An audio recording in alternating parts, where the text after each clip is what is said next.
President প্রধানমন্ত্রীর সন্তান তারেক রহমান যে ওয়াদা দিবেন আমাদের দৃঢ় বিশ্বাস ছিল তিনি সেই অঙ্গীকার ওয়াদা তিনি অবশ্যই বাস্তবায়ন করবেন। আল্লাহ শুকরিয়া। আলহামদুলিল্লাহ আমরা 23শে নভেম্বর জাতীয় সম্মেলন কেন্দ্র যে রয়েছে সেখানে সম্মিলিত ইমাম খতিবদের জাতীয় সম্মেলন করেছিলাম। সেখানে সব রাজনৈতিক দলের প্রধানকে দাওয়াত দিয়েছিলাম। তো সেখানে আজকের যিনি প্রধানমন্ত্রী তারেক রহমান সাহেব তিনি সেখানে ঘোষণা দিয়েছিলেন যে ওনারা যদি ক্ষমতায় যান তাহলে তারা ইমাম মুয়াজ্জিন খতিব এবং বিভিন্ন ধর্মীয় নেতৃবৃন্দদেরকে তারা সম্মানী ভাতার ব্যবস্থা করবেন।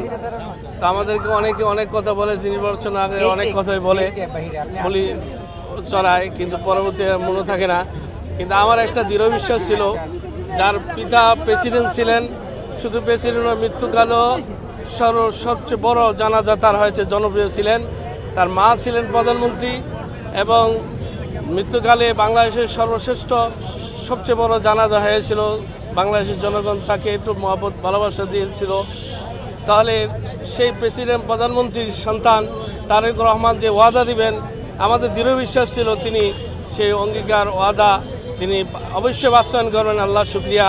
তিনি ক্ষমতায় বসার সাথে সাথে নির্বাচিত হয়ে প্রথম ফার্স্টে মন্ত্রী পরিষদের বৈঠকেই ইমাম খতিবদের ভাতার ঘোষণা দিয়েছেন। আজকে তার প্রতিফলন ঘটিয়ে আজকে উদ্বোধন করেছেন।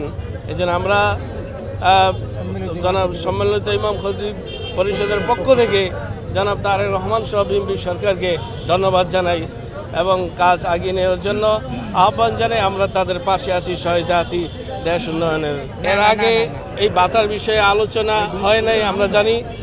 আমরাই প্রথম দাবি উপস্থাপন করেছি। আলহামদুলিল্লাহ সেই দাবির বাস্তবায়ন আলহামদুলিল্লাহ এই প্রথম হয়েছে। নিজেরাই তো দাবি করেছি এটা রাষ্ট্র এবং তা রাষ্ট্রের জন্য উপকার হবে এবং সমাজ গঠনে রাষ্ট্র গঠনেরা একটা মাইল ফলক হিসেবে উনি তার কাজ উনি শুরু করেছেন এবং আমরাও এটা মনে করি হিসেবে আমরা দাবি জানিয়েছিলাম।